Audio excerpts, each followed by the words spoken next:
Assalamualaikum warahmatullahi wabarakatuh. Hamdan bila ghayah wa syukran bila nihayah. Asyhadu an la ilaha illallah wahdahu la syarikalah wa asyhadu anna Muhammadan abduhu wa rasuluhu la nabiyya ba'dah. Amma ba'd. Hadirin jamaah Majlis Ta'lim Al-Munawwar yang dirahmati oleh Allah Subhanahu wa taala. Ma'asyiral muslimin rahimakumullah, tadi di dalam doa kita menyebutkan atau mengucapkan Rabbana atina fid dunya hasanah wa fil akhirati hasanah wa qina adzabannar. Intinya adalah memohon kepada Allah agar kita diberikan kebaikan dunia dan akhirat. Kebaikan itu maknanya banyak. Kebaikan berarti kebahagiaan, kebaikan berarti prestasi yang baik, prestasi yang berharga, kebaikan adalah kehormatan dan seterusnya. Salah satunya adalah dari makna kebaikan yang ingin kita ambil dalam kesempatan pada hari ini adalah kebaikan hidup yang ditunjang oleh rezekinya oleh Allah Subhanahu wa taala. Maaf ya, agak belepotan nih para hadirin.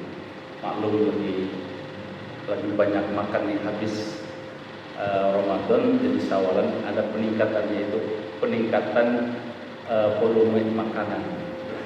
Jadi sering kepetolan jadinya ya. Hadirin yang dimuliakan oleh Allah Subhanahu wa taala, berkaitan dengan rezeki ini sebenarnya sesuatu yang unik.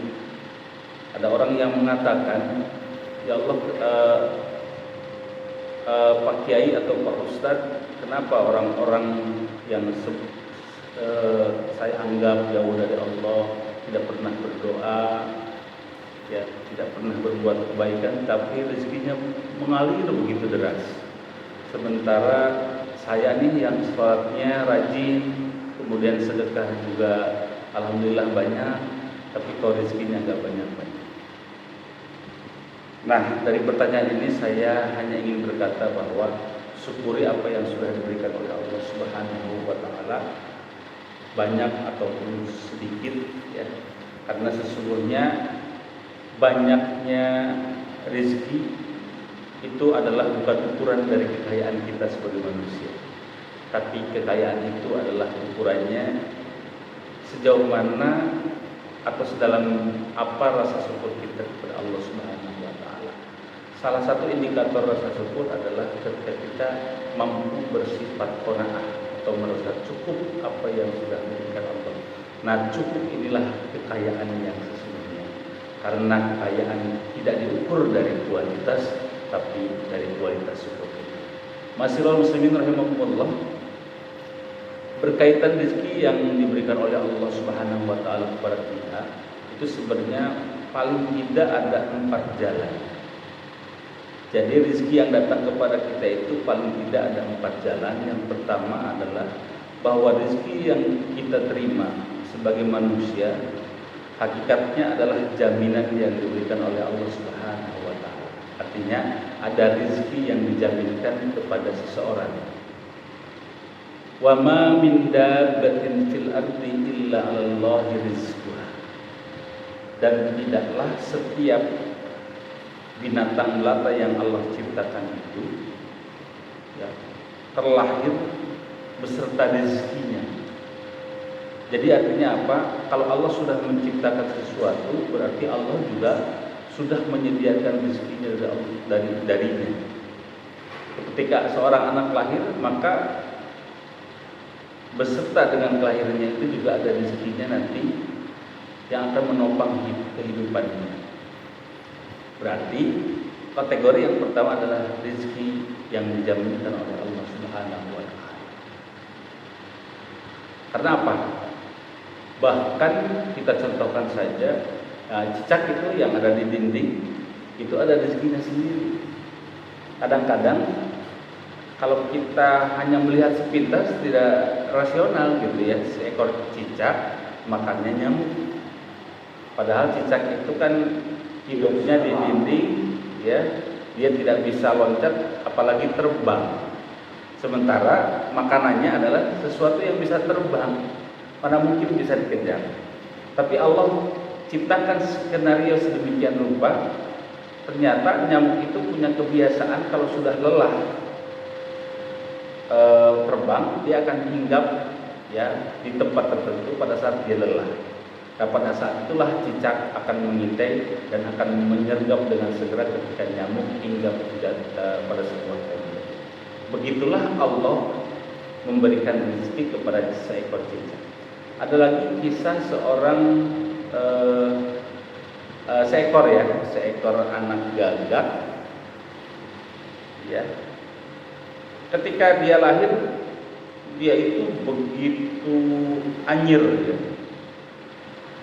dan tidak ada bulunya, sehingga si induk gagak tidak mengenali, bahkan kemudian tidak mengakui kalau yang terlahir dari rahimnya itu adalah anaknya, maka dia tinggalkan. Logikanya kalau seekor induk gagak itu meninggalkan anaknya sendirian, matilah dia gitu ya.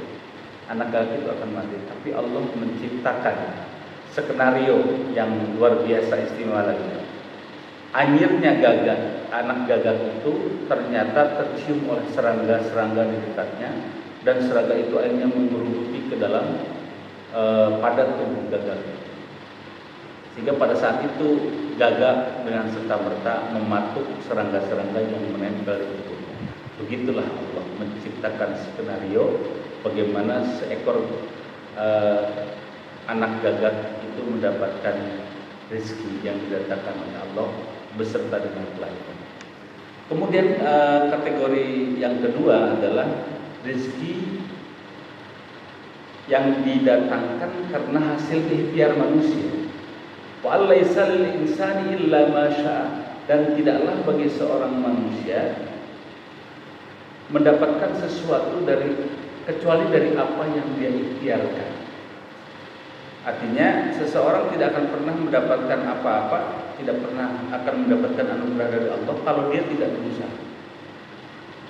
Jadi syaratnya kalau kamu ingin mendapatkan sesuatu, mendapatkan anugerah dari Allah, berusaha. Ya, berusaha sehingga nanti kita akan mendapatkan anugerah atau rezeki dari Allah Subhanahu wa taala.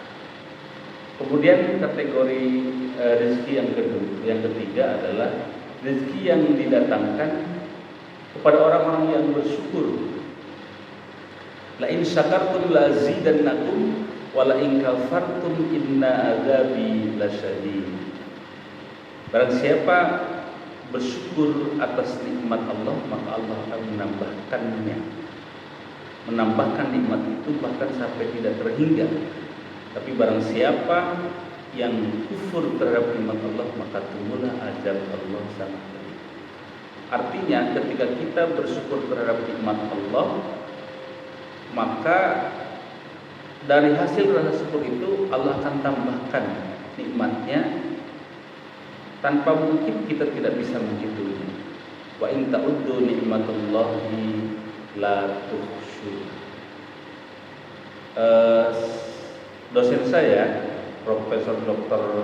Aziz Fakhruddin, pernah mengatakan bahwa indikator syukur itu adalah ketika kita mampu menjadikan nikmat potensial menjadi nikmat aktual. Apa yang ada di tubuh kita, mata, telinga, ya, kemudian mulut, ya, lisan, bahkan ilmu yang ada dalam diri kita, itu adalah nikmat-nikmat potensial yang diberikan oleh Allah Subhanahu wa taala. Ketika kita bersyukur, ya, misalnya memiliki ilmu dengan mengamalkannya, maka akan muncul nikmat aktual, yaitu nikmat baru. Misalnya karena kita mengajarkan sesuatu kepada seorang murid itu menjadi pintar, murid itu berterima kasih kepada kita, bisa meneruskan ilmu dari kita kepada yang lainnya, itu kan menjadi kenikmatan baru yang tidak bisa diukur dengan materi. Betapa bahagianya bagi seorang guru ketika anak yang dia ajari, ya, itu menjadi anak yang pintar. Itu contoh. Kemudian yang terakhir adalah rezeki yang datang karena rasa yakin dan takwa kepada Allah. Wa may yattaqillah yaj'al lahu makhraja wa yarzuqhu min haitsu la yahtasib. Wa may yattaqillah, barang siapa yang bertakwa kepada Allah, barang siapa yang yakin kepada Allah, maka Allah akan memberikan jalan keluar dari setiap masalah, dari setiap problem yang dia hadapi. Wa yarzuqhu min haitsu la yahtasib, dan Allah akan memberikan rezeki dari arah yang tidak disangka-sangka. Artinya kalau kita sudah yakin kepada Allah, meyakini bahwa usaha kita adalah usaha yang halal dan kemudian kita lakukan dengan baik, maka keyakinan-keyakinan itulah yang nanti akan mendobrak benteng-benteng atau hambatan-hambatan yang membuat keterbatasan rezeki. Ya, hambatan-hambatan itu akan dibuka oleh Allah Subhanahu wa taala, dan kemudian rezeki itu mengalir begitu deras dari arah yang tidak pernah kita sangka. Demikian kurang lebihnya, mudah-mudahan bermanfaat. Billahi taufiq wal hidayah. Assalamualaikum warahmatullahi wabarakatuh. Waalaikumsalam warahmatullahi wabarakatuh.